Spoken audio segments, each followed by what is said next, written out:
Meus queridos, nós estamos no 27º domingo do tempo comum, em comunhão com a igreja em todo o mundo. Nós ouvimos todos esses textos e a grande temática que perpassa todos esses textos litúrgicos, bíblicos que nós ouvimos, é a temática da vida matrimonial. Hoje, de maneira muito singular, a questão da indissolubilidade do matrimônio. O matrimônio é indissolúvel. E nós precisamos compreender bem isso, tá? À luz do Código de Direito Canônico. No Código de Direito Canônico, existe o chamado direito eclesiástico, ou leis eclesiásticas. São leis que foram promovidas, criadas pela igreja, eclesiástico, vem de igreja. Mas existe também o chamado direito divino, ou leis divinas. Estas não foram instituídas e promulgadas pela igreja, mas são leis que vieram de onde? De Deus. E a indissolubilidade do matrimônio é um desses artigos de direito divino. Não foi invenção da igreja. E a gente precisa entender bem isso. Como é, padre, que nós sabemos que isso veio de Deus? Porque saiu dos lábios de Jesus. Nós ouvimos o evangelho de hoje. Jesus disse, diante de uma possível afrouxidão que estavam propondo a ele, os fariseus chegaram diante dele e disseram: Moisés permitiu o divórcio. E o que o Senhor tem a dizer sobre isso? E Jesus disse para eles: vocês sabem qual o contexto no qual Moisés permitiu o divórcio? Um contexto de exploração e de opressão das mulheres. Para tirarem as mulheres desta opressão social, dentro do seio familiar, Moisés permitiu o divórcio, porque a vida está acima de toda e qualquer coisa. Mas Jesus diz assim: mas esse não é o projeto de Deus. E aí Jesus ele vai mencionar o texto que nós ouvimos hoje na primeira leitura, o texto do Gênesis. Nem sempre foi assim. No princípio Deus criou o homem e a mulher para que ambos saíssem do seio familiar, deixassem pai e mãe, se unissem e formassem uma só carne. E o que Deus uniu,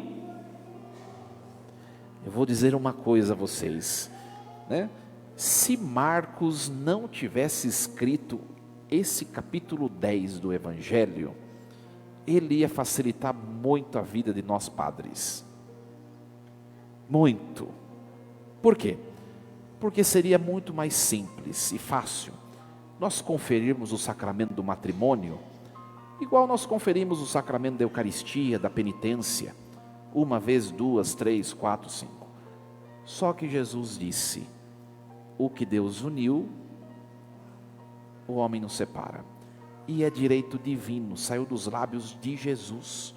A igreja não tem nada a fazer para mudar isso. Por isso, é claro que acontece no seio, inclusive, da igreja, na comunidade, muita gente que acaba se casando, não deu certo, se separa, depois conhece uma pessoa, e às vezes, minha gente, vive de maneira muito melhor do que muita gente casada legalmente na igreja. Tem gente que não pode comungar, aceita o motivo pelo qual não pode comungar, e são pessoas às vezes muito mais dignas do que aqueles casais que vivem na cisão, na divisão, na competição, na falta de comunhão, e são licitamente permitidos comungar. Só que a gente tem que entender que é a lei de Deus, né? Então, não adianta muito ficar frisando isso. Isso é um fato que nós precisamos entender. A gente precisa olhar o que então na liturgia de hoje? Olhar os casais que vivem juntos, os casais também que estão se preparando para o matrimônio, e prepará-los bem para viver o projeto de Deus, para que não aconteça isso. É isso que a gente tem que olhar, né? E é muito é muito difícil para nós padres. Por quê? As pessoas não se casam bem, né? Não se casam bem. E depois não dá certo, aí querem se casar de novo. Não pode, está escrito aqui, é adultério, né? E aí a pessoa culpa quem? Ela se revolta contra quem? Contra a igreja, né? Vocês sabem que nós estamos sem diácono aqui na nossa paróquia. Então agora estou tendo de atender, de realizar entrevista de matrimônio, né? E quando eu vou, aliás, ontem eu fiz uma entrevista de matrimônio, né? Quando eu vou fazer entrevista, eu falo muito claramente, porque tem as questões lá. Casal, vocês sabem quais são as exigências do sacramento do matrimônio? O matrimônio tem o caráter unitivo e procriativo. Se vocês não estiverem a observar essas duas dimensões do matrimônio, não casem na igreja. Não casem. Caráter unitivo. Vocês serão uma só carne. Não tem mais dois sonhos, dois objetivos. Não, é uma só carne. E uma só carne significa viver a unidade na dimensão afetiva, na dimensão sexual, mas também na dimensão econômica, financeira, também na dimensão espiritual, né? Eu já tenho de casal que, na verdade foi uma mulher, são casados na igreja e mora cada um num apartamento. Não pode comungar. Tem a dimensão unitiva. Não podem. Ai, padre, mas que complicado. Pois é, a igreja não foi buscar ninguém na casa pelos cabelos e trouxe no altar para casar. Eu fui de livre e espontânea vontade. Então, eu preciso saber o que eu estou fazendo. Quem está fazendo entrevista comigo aqui está passando uns apuros, né? Porque os diáconos, às vezes eles perguntam, né? São várias perguntas, não sei quantas tem. E vai perguntando para fazer rápido e ninguém presta atenção. Dimensão unitiva. Um rito do matrimônio, né? Vocês, aliás, quem é casado aqui lembra dessa pergunta, né? Promete fidelidade ao esposo? Sim. Promete ter quantos filhos Deus quiser? Não tem essa pergunta? Aí usa anticoncepcional, DIU, preservativo. Por que casou na igreja e prometeu? Consegue perceber quanto é exigente o sacramento do matrimônio? Né? E Jesus diz no final do Evangelho, nada é à toa no Evangelho. Consegue perceber que depois da fala do matrimônio, tem a fala das crianças. Deixai vir a mim as crianças, nada é à toa. Casa, deixai vir a mim as crianças. Não se feche a vida, né? Faça um planejamento familiar. Ninguém está falando para você virar coelho, né? Ninguém está falando isso. Mas não seja tão escasso diante de Deus e do projeto de Deus. Às vezes um casal novinho tem um filho, ai, não quero mais. Aí você pergunta, qual é o motivo pelo qual não quer mais? É porque é muito sofrimento, é porque é dificultoso. Olha, minha gente, antigamente as pessoas tinham 10, 15 filhos e todo mundo, ninguém morreu. Por que hoje vai morrer? Não. É muito sofrimento, não sei o que. Olha, Jesus Cristo, ele começou a sofrer desde a sua prisão no Monte das Oliveiras. Mas ele não parou por ali. Ele enfrentou o Monte das Oliveiras, ele foi mandado para Pilatos, ele foi açoitado, ele começou a subir o Calvário com açoites, com aquele madeiro pesadíssimo. Ele não parou na metade do Calvário, ele foi até o fim. Sofrimento não pode ser motivo para se deixar de ter filhos. Agora, se você, por exemplo, Aí, um casal, por exemplo, nós já temos 3 filhos. E eu tenho, de maneira muito sincera, o casal disse para o padre, de maneira muito sincera, eu tenho para mim que eu já cumpri a minha missão na criação. Eu já colaborei, dei a minha parte para Deus no ato criador. Eu já cumpri a minha missão. Aí é outro assunto. Aí é outro assunto. Mas agora pelo sofrimento, pelo medo, você crê ou não na providência de Deus? Creio, mas não tenho mais filho porque vai faltar dinheiro, vai dar confusão, vai dar problema. Então você não crê em nada na providência de Deus. Olha, a palavra hoje exigente, minha gente, né? Por isso que é mais fácil virar padre, viu? Os jovens ainda dá tempo. Né? E aí, então nós temos que saber, o matrimônio é indissolúvel, tá? Para depois não ficar, né? A gente fica questionando, porque as pessoas se revoltam contra a igreja depois, sabe?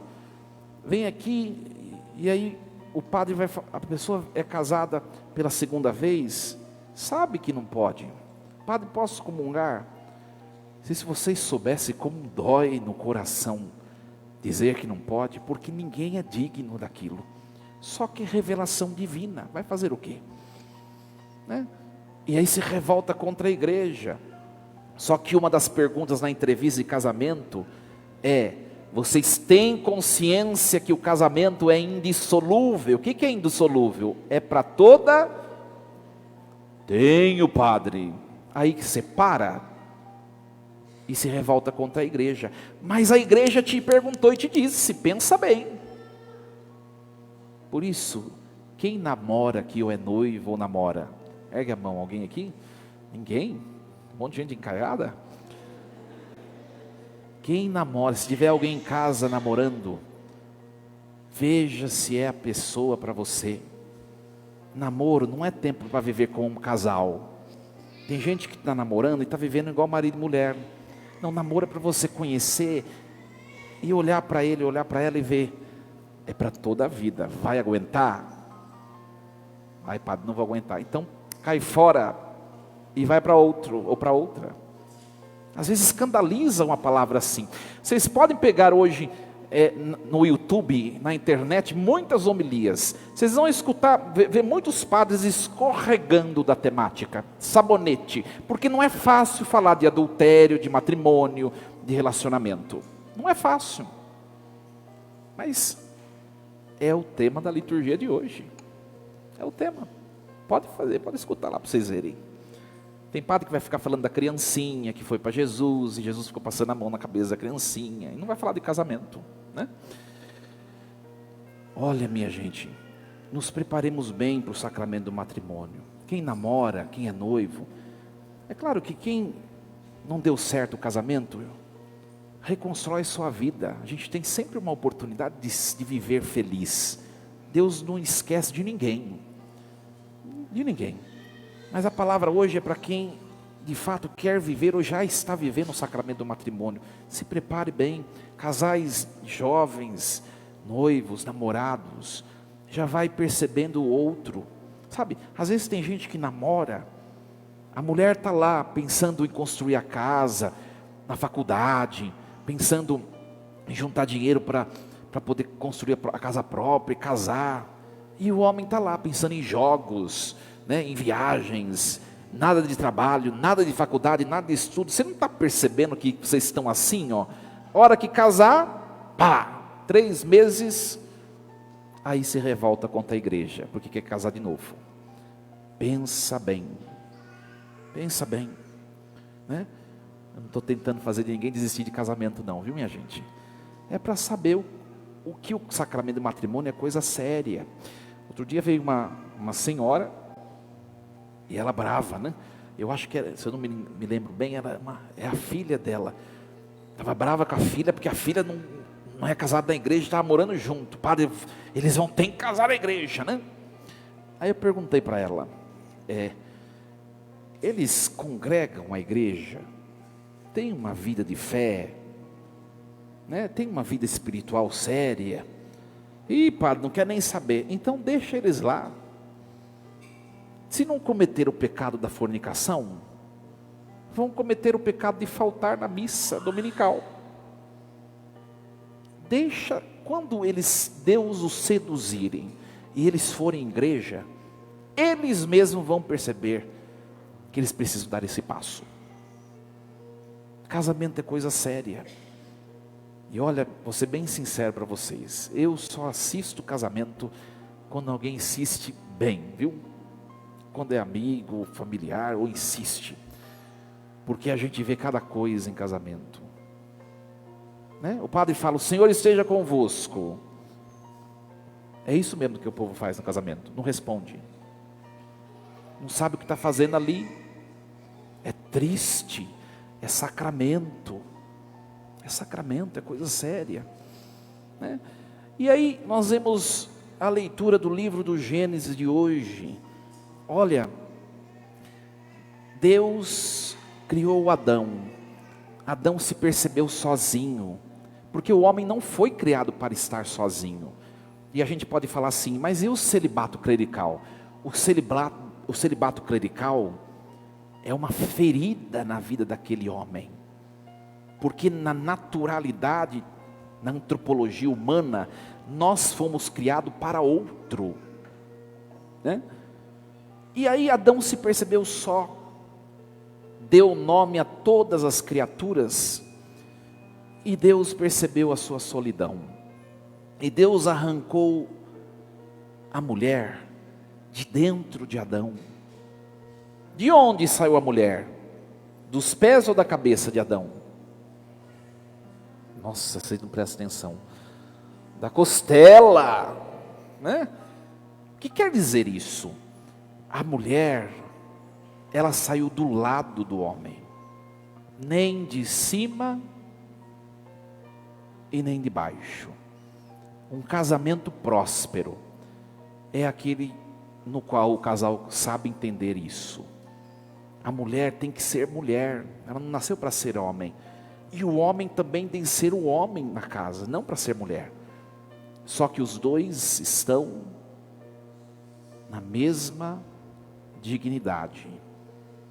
E infelizmente o feminismo contemporâneo, tentando fazer a mulher estar acima do homem, a mulher tem perdido a sua dignidade de mulher e tem sido pior do que os homens.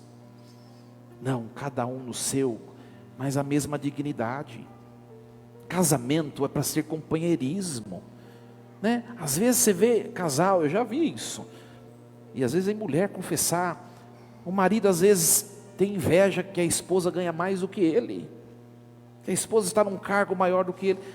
Se ela estiver, está tudo bem também, não são uma só carne. Não é para ter divisão, competição dentro do seio familiar. Um é para ajudar a ser sustento do outro. Não tem competição. Estão ao lado, né? E aí pega o marido, machão, né? Vê aqueles homens machão.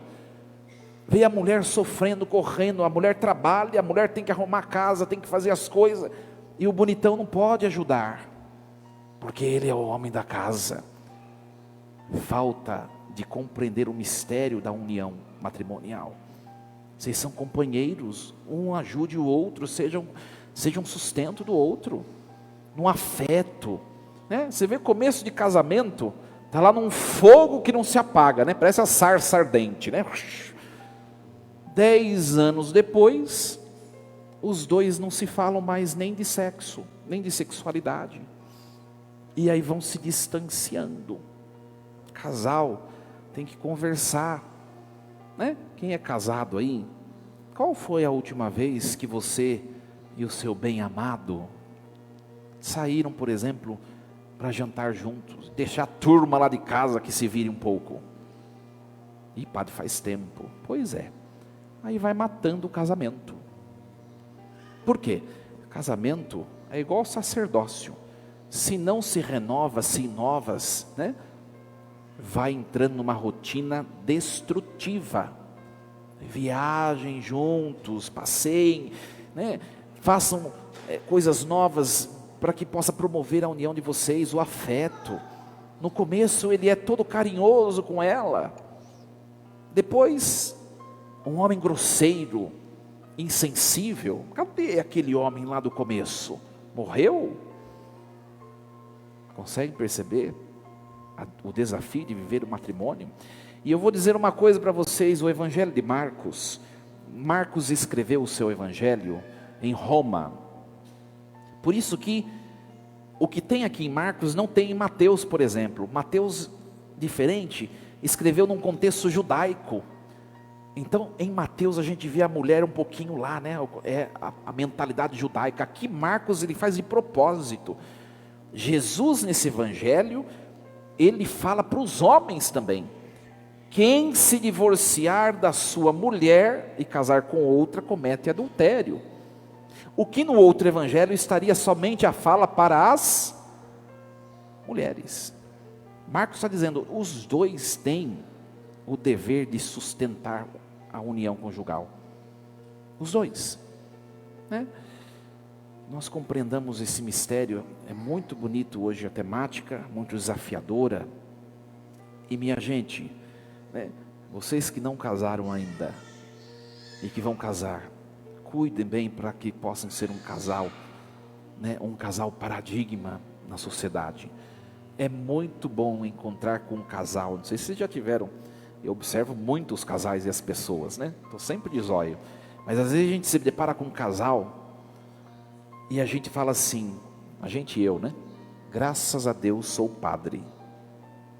Tomara que não seja você esse casal. Porque se for, precisa mudar alguma coisinha na sua relação.